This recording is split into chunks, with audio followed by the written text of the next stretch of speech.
we're not talking about sexuality, we're talking about the capacity for human love and commitment.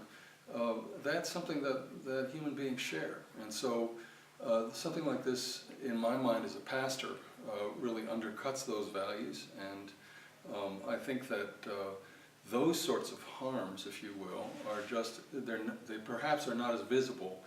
The greatest harm is that we would be failing to stand on the right side of history. We've been here before. The very few times we have amended our Constitution to discriminate against a particular group of people have been the darkest hours in our history. We know where this road leads, and we have a moment now to stand up for justice, to stand up for love, and to show a different side of the South and tell people that North Carolina is a progressive state, is a state that welcomes all people and protects all of its citizens. Well, North Carolina is a state that has gone through a metamorphosis over the last 25 or 30 years. It's part of what is supposed to be the New South and supposed to be extremely progressive. North Carolina is the only southern state that does not have a marriage amendment or something to that nature that is already passed. And I think it's important that we continue to hold the line in terms of what we believe that's important. And one of the things that we believe is important, that no segment of citizenship in this state should be discriminated against.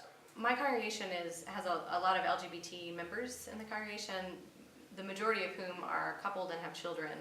And their rights are already pretty minimal in our state regarding caring for their children and the possibility of other family members taking them away, or also being able to visit them in the hospital. I actually just had a congregant pass away last night, and her partner is female, and the hospital was good once they found out, but at first their initial reaction was not to include her partner in any of these decision-making processes, and so they put a tube in her so that she would be living and breathing, and that was actually against her will and what she wanted, but because they didn't ask the partner, they did it in an emergency situation. So I've already seen things like this impacting people in my congregation.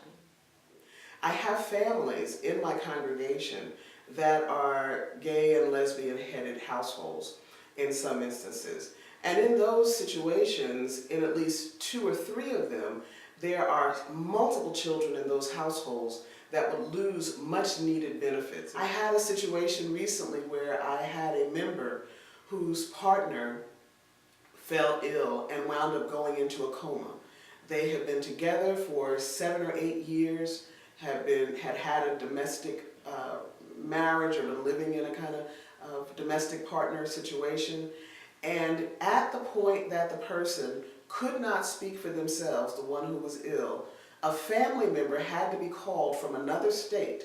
This family member did not allow the partner who had been caring for this person, who had provided housing for this person, loved this person, was denied access to even the most basic information about her care.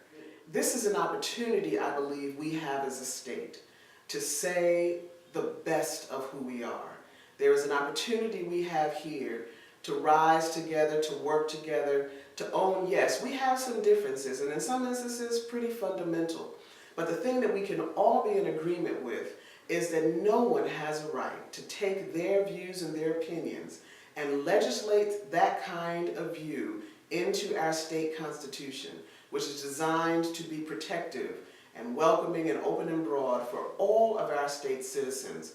That is something that we actually can, many of us, agree to. The more we talk to people, to our neighbors and our friends, as to what this is really about, okay?